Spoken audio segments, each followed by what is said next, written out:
G'day, Hawks fans. Christopher, how are you, How mate? are we?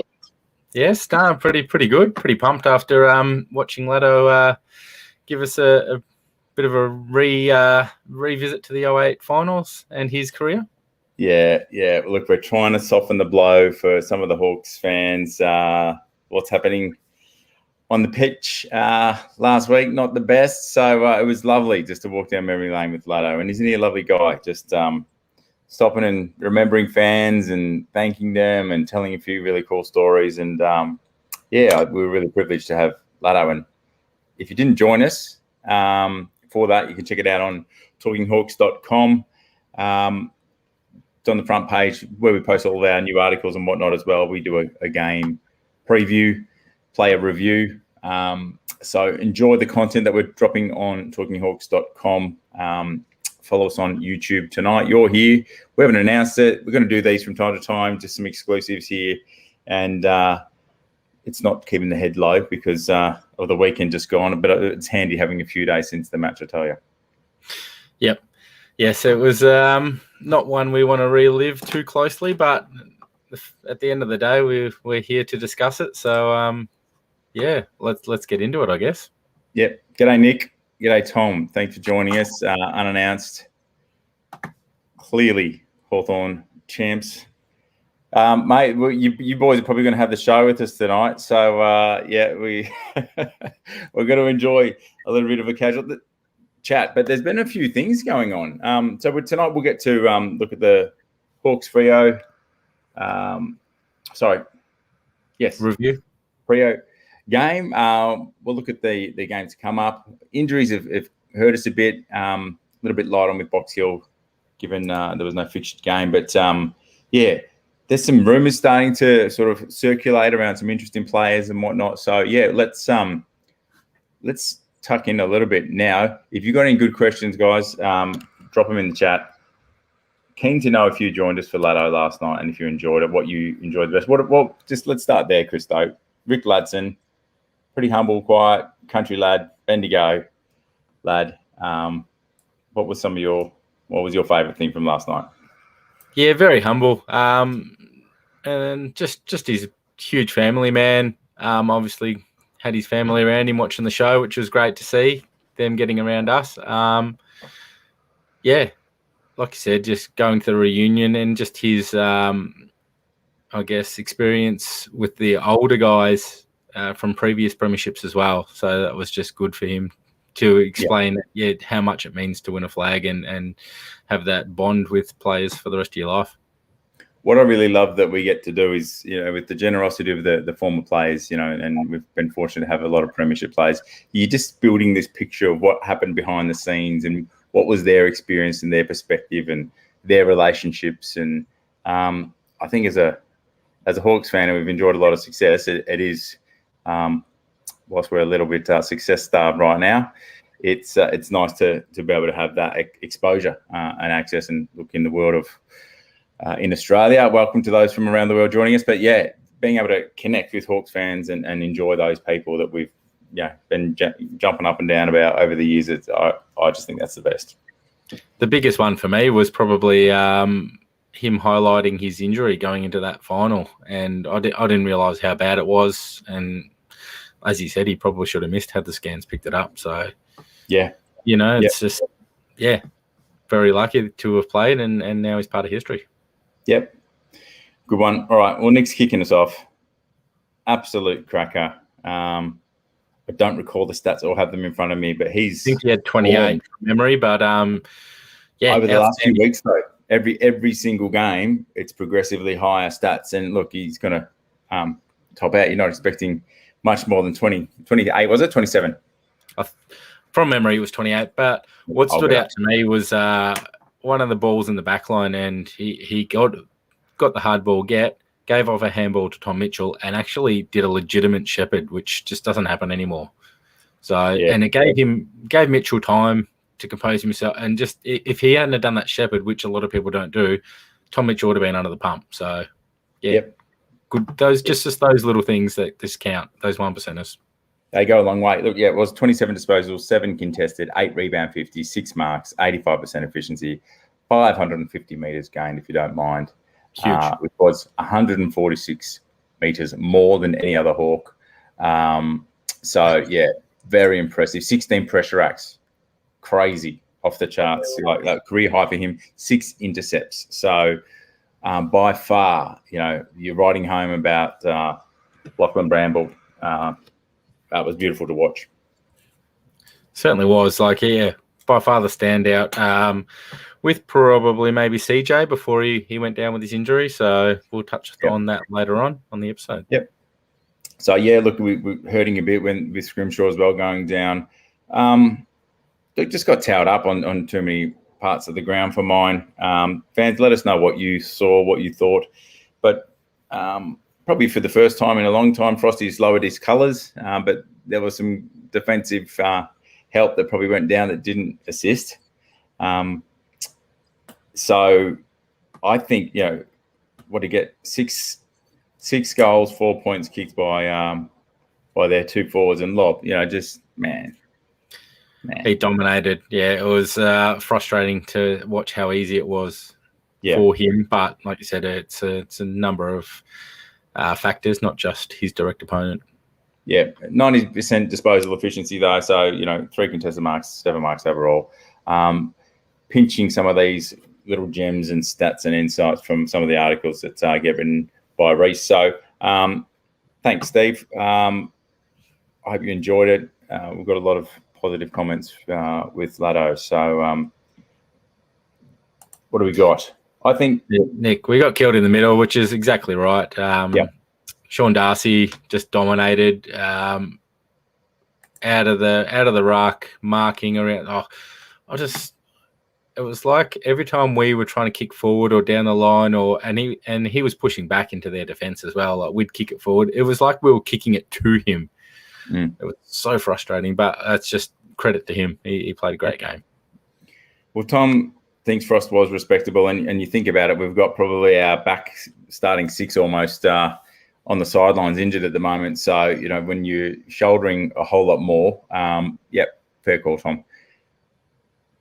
Tom Mitchell, copping it again. I just want the understanding, the changing of roles with Worpel, O'Meara, Mitchell, and maybe some teams do their homework really well, and maybe our game plan doesn't work and we don't adjust mid-game, but it just kills you as a Hawks fan watching someone rack up 39 disposals, 10 contested, 400 metres, which is good. He's getting in the right direction, but where it goes and the effectiveness but one score involvement, and there was a bit of noise made about that. That's and maybe that's part of his role and what I'm misunderstanding.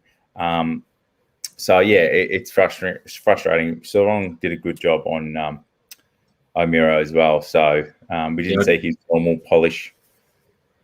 I heard that highlighted as well through the media. It was Tom Mitchell had all these touches, 1 score involvement, and I think 5 had 20 odd maybe. I actually might have had 30, but he had something like 13 or 14 score involvements just to show how important he is in their structure. But Tom's just like you said, a victim of probably playing different roles at times.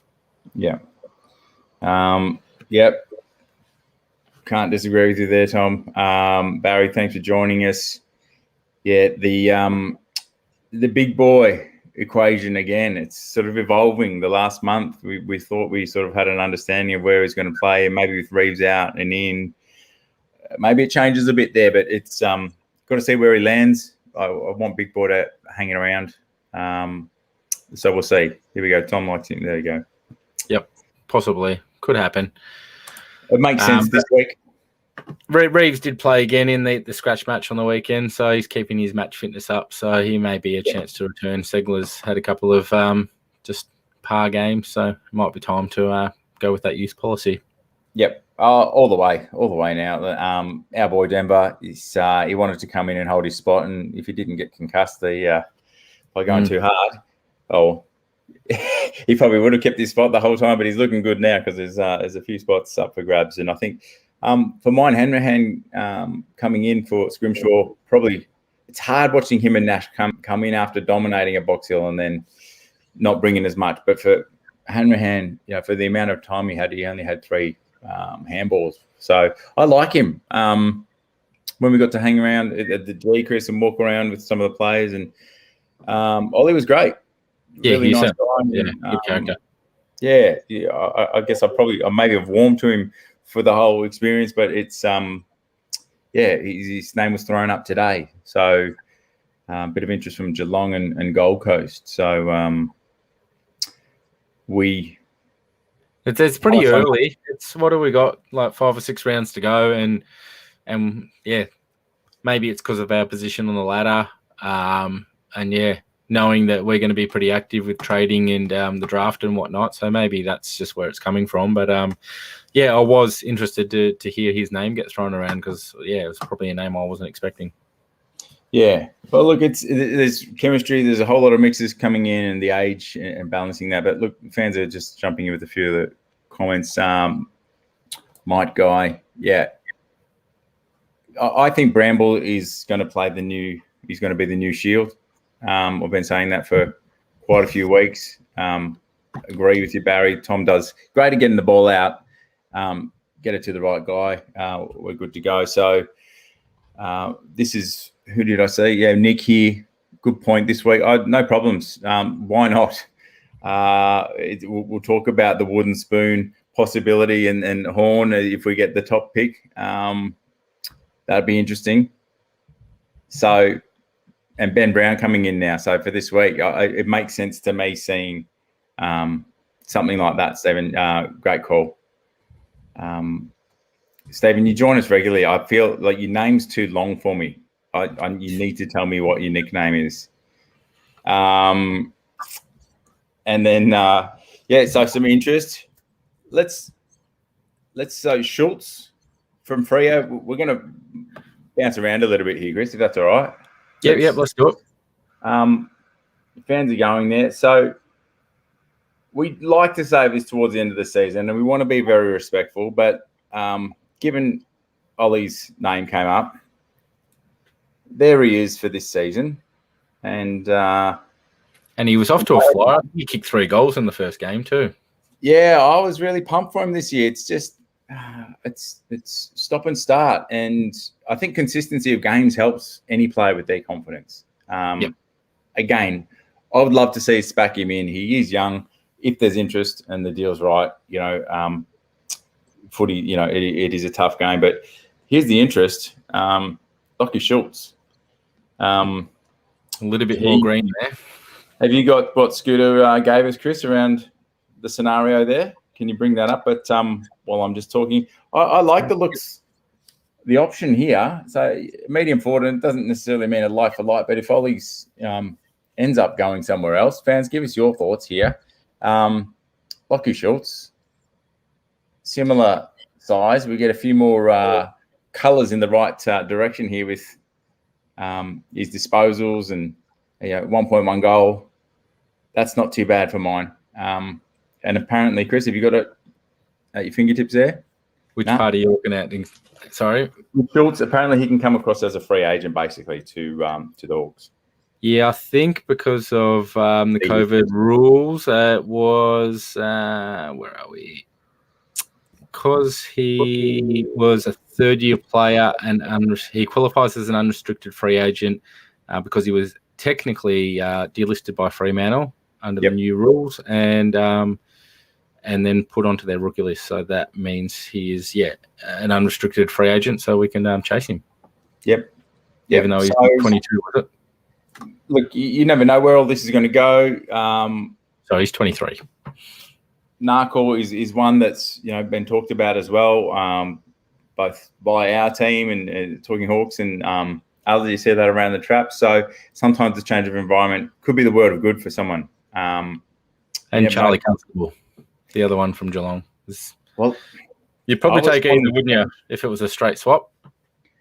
I wanted Charlie last year, and now he's just not getting a look in. We did that show last year. Good. He's still getting some pretty good stats in the PFL, I'm hearing. So, definitely one to keep an eye on and something that might pursue come the end of the season. So look, there's going to be a lot of possibilities, and I think Sam and the club looking at Sam and him bringing Mitchell in a development role as well. There was obviously a little bit of longevity looking at where you wanted him as a coach to connect, learn to manage people, groom that team, and do some things at Box Hill, be able to experiment a little bit perhaps, but get to know the caliber of the guys he's got, and then sort of come through. So, yeah, he'll have a good idea about maybe what he wants to do. And it wouldn't surprise me if, there are some bigger moves.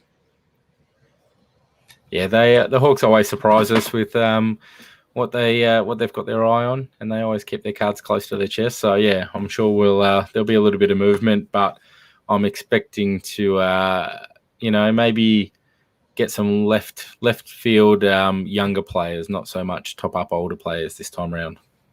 Mm-hmm. Yep. There we go. Good point, Barry. Moore's taking Hanrahan's spot. Yeah.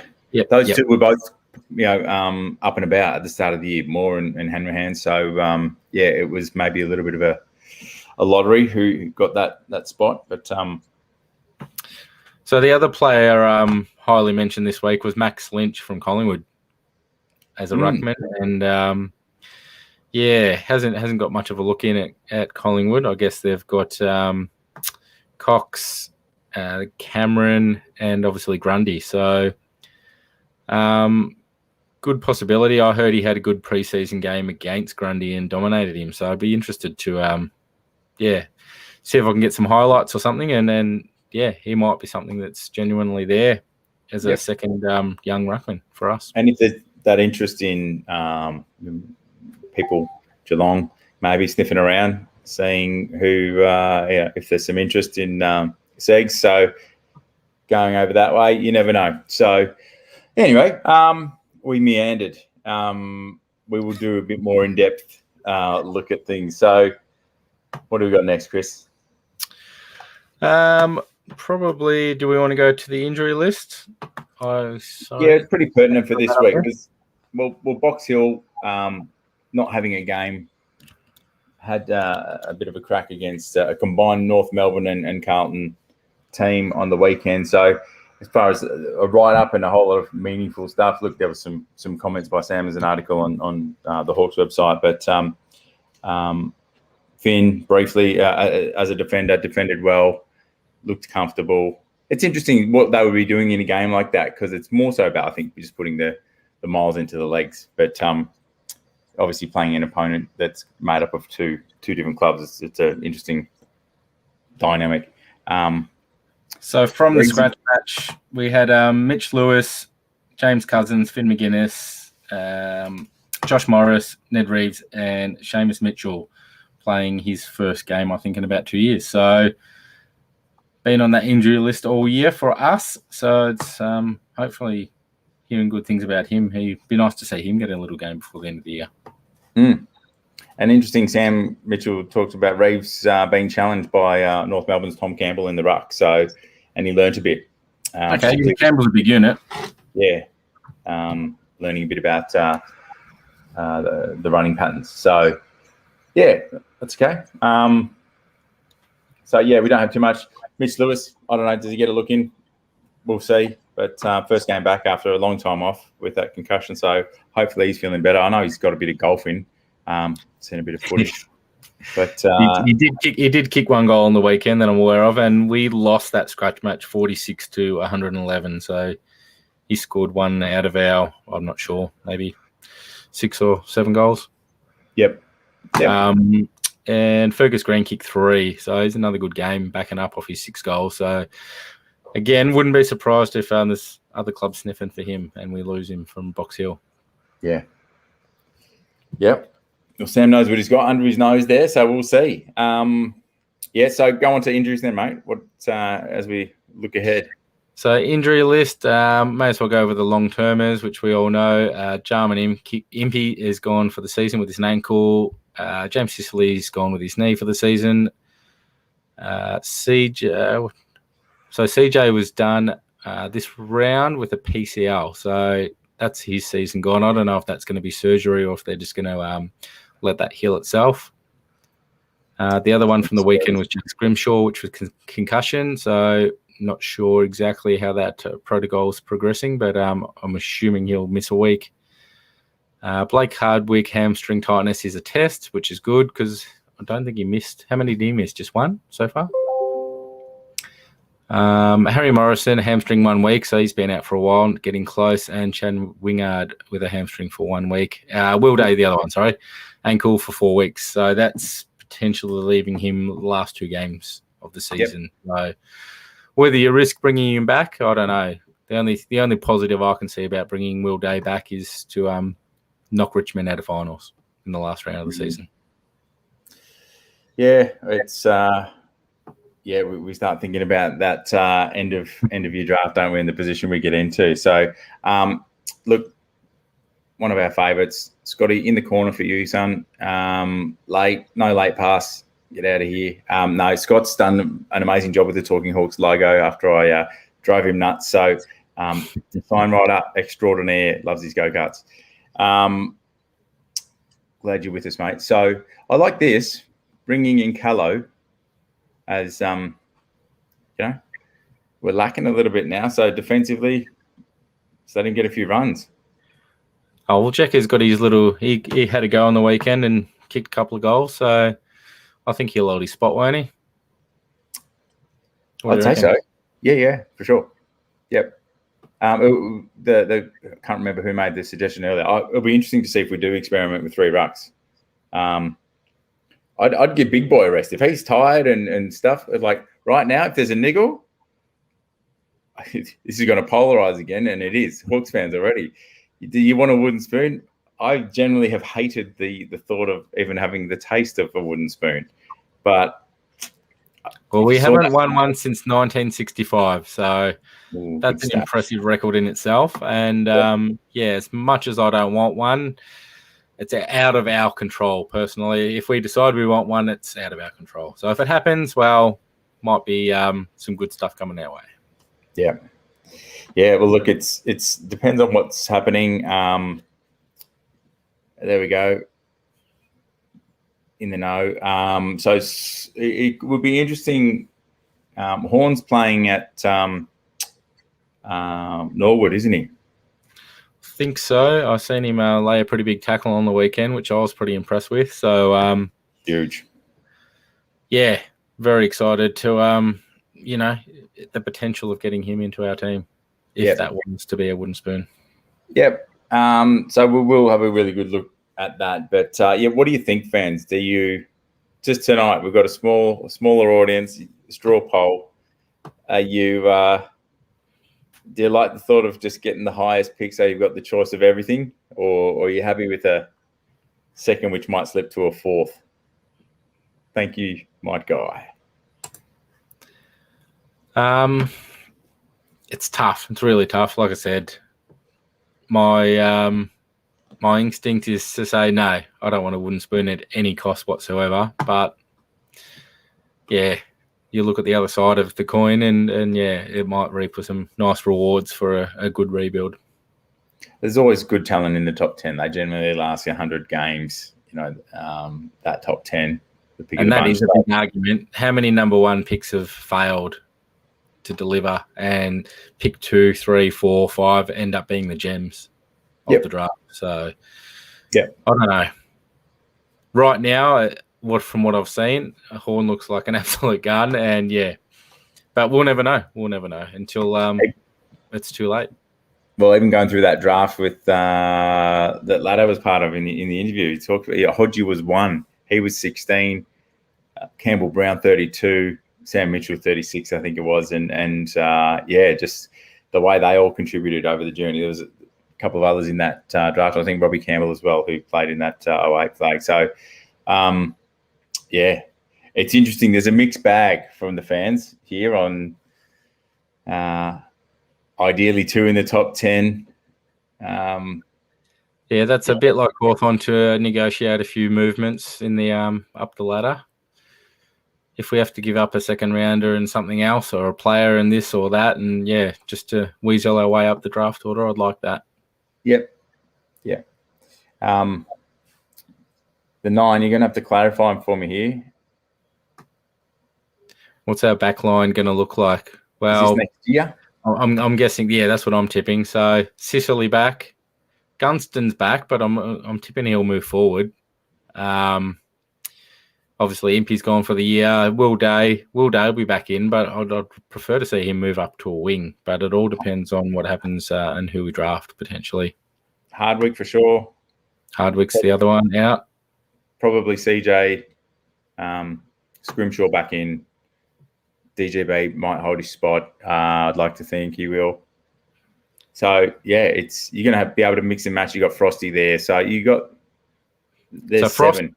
Unless Hardigan keeps his spot, yeah, Frosty's about the only one in our backline at the moment that'll be there next year if we're fully fit. Look, and it allows you swingman opportunity, utility. Who do you look to? Who do you train up? So I think we've got a bit in our mix, and we just haven't seen it because we've not been flying. But I think we've had enough of a glimpse in the last few months that, month or so, the back half was starting to get a bit more organised and a bit settled. We weren't letting as much through since the break. Yep, no, they've been pretty solid all year and kept us in games that we probably shouldn't have been in. So, yep. I think, get that solid backline and start building from there forward through the midfield and to strengthen up the forwards, because we really struggled to kick 100 points this year, and that's what we need to do to win games and play finals. Yep. All right, Scotty's going with 22 to 24-year-olds, a ruckman inside mid and possibly key forward. Sounds good to me. Inside mid, I'd prefer an outside mid that's a good ball user, but yeah. Yep. We'll see what we get. Well, if you didn't catch the show last night, we had some fantastic news. One of our sponsors Jeff Kennett donated a ball when we had Jeff on the show, and it was signed by some absolute legends. And that was in aid of trying to raise money to sponsor Denver Grainger-Barras, which we did. We were ambitious at the start of the year, said we wanted to sponsor 2 players. So with the donation of that ball, one of our sponsors said, yep, I'd love to take that off your hands, and gave us a little bit more coin, and we just rolled that straight back in, and we've been able to sponsor John Newcombe. So we have John Newcombe, Denver Grainger-Barras being sponsored by Talking Hawks this year, in our second year, just having a crack with all of you who we love. We love the club. Giving back, it's amazing. And to the special fans that have joined us, thank you. And I hope that's a nice surprise for you. You can, I don't know, it's just nice when you see your boys out there having a run.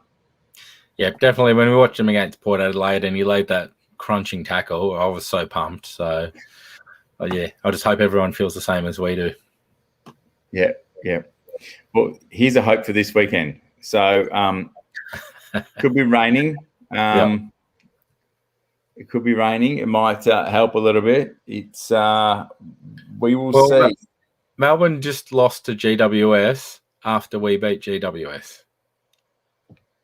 So, strange things happen. North Melbourne beat West Coast. So, yeah. And Melbourne keep winning against top 8 teams and losing to teams outside the 8. So, you never know. Yeah, look, we will do our full preview on how we see the Hawks. If there any chance, we do our countdown on the website, but get on talkinghawks.com. You'll see the latest article as it comes up just before the game. And, I'm interested. Who's key for us to give us a chance? Fans, who do you think this week? Because, if Bramble fires again, amazing. You've got some boys that can just bob up. Someone just mentioned Tom Phillips have a rest this week. He had 17 touches at 76%, 268 metres gained, 7 marks. He found some good space. 2 score involvement, so you definitely want more from a guy of his age. He's trying his guts out, but he is. Yeah, I don't know. Is he going to get better than what he is? I'm not sure. He's been serviceable, but do you inject some youth now? I don't know. Yep. Finn McGuinness played again on the weekend, so whether he's played a few good games in a different role, being tagging. So maybe we throw Finn McGuinness in to tag one of Melbourne's midfielders. Give him a real good lesson.